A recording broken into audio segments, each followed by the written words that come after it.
சைதை துரைசாமியுடைய மகன் வெற்றி துரைசாமியை தேடும் பணி தீவிரம் அடைஞ்சிட்டு இருக்க இந்த நிலையில அங்கிருக்க ஆற்றங்கரை ஓரமா இருக்கக்கூடிய பாறையில மனித மூளை கிடைச்சிருக்கதா ஒரு தகவல் வெளியாயிருக்கு. இந்த மனித மூளை காணாமல் போன வெற்றி துரைசாமியுடைய மனித மூளையா இருக்கலாம் அப்படின்ற ஒரு சந்தேகத்துக்காக DNA பரிசோதனைக்கு அனுப்பியிருக்காங்க. சென்னை மாநகராட்சி முன்னாள் மேயரா இருந்த சைதை துரைசாமி இவருடைய ஒரே மகன் வெற்றி துரைசாமி.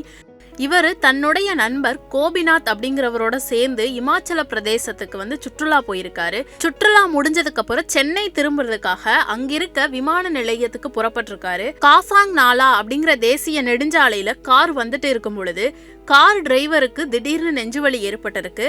இதனால கார் சாலையில தாறுமாறா ஓடி மலைப்பகுதியில இருந்து கவிழ்ந்து சட்லஜ் ஆற்றுல விழுந்து விபத்து ஏற்பட்டிருக்கு. இந்த கோர விபத்துல கார் ஓட்டுநர் சம்பவ இடத்திலேயே உயிரிழந்துட்டாரு. மேலும் வெற்றி துரைசாமியுடைய நண்பர் கோபிநாத் படுகாயங்களுடன் மீட்டு இப்ப தனியார் மருத்துவமனையில சிகிச்சையில இருக்காரு. ஆனா அதே கார்ல பயணம் செஞ்ச வெற்றி துரைசாமியுடைய நிலை என்ன என்பது இப்ப வரைக்கும் தெரியல. இந்திய விமானப்படை தேசிய பேரிடர் மீட்பு குழுவினர் வெற்றி துரைசாமியை இன்னும் தேடிட்டு தான் இருக்காங்க. இந்த தகவல் தெரிஞ்சதுக்கு அப்புறம் இமாச்சல பிரதேசத்துக்கு சைதை துரைசாமி புறப்பட்டு போனாரு. அது மட்டும் இல்லாம அவருடைய மனிதநேய அகாடமியில படிச்சு இப்போ இமாச்சல பிரதேசத்துல IAS IPS இருக்கவங்களையும் தொடர்பு கொண்டு அவர் பேசியிருக்காரு. இதனால அங்க மீட்பு பணிகளை மேலும் துரிதப்படுத்தி இருக்காங்க. அப்படி இருந்த போதுமே இன்னும் அதுல எந்த முன்னேற்றமும் ஏற்படல.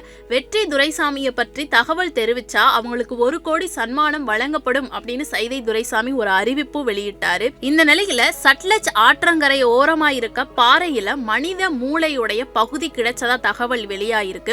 அந்த மனித மூளை காணாமல் போன வெற்றி துரைசாமியுடைய உடல் பாகமா இருக்கலாம் அப்படிங்கிற சந்தேகத்தினால DNA பரிசோதனைக்கு அனுப்பி இருக்கதா அந்த மாநில போலீசார் தெரிவிச்சிருக்காங்க. இது ஒரு புறம் இருந்தாலுமே இமாச்சல பிரதேச போலீசார் வெற்றி துரைசாமியை தொடர்ந்து தேடிட்டு தான் இருக்காங்க. NDRF ITBP ஊர்காவல் படை காவல்துறையினர் எல்லாருமே இந்த தேடும் பணியில ரொம்பவே தீவிரமா ஈடுபட்டிருக்காங்க. இந்த DNA பரிசோதனைக்கு பிறகுதான் ஆற்றங்கரையோரம் எடுக்கப்பட்ட அந்த மனித மூளை வெற்றி துரைசாமியுடையதா அப்படிங்கிறது நமக்கு தெரிய வரும்.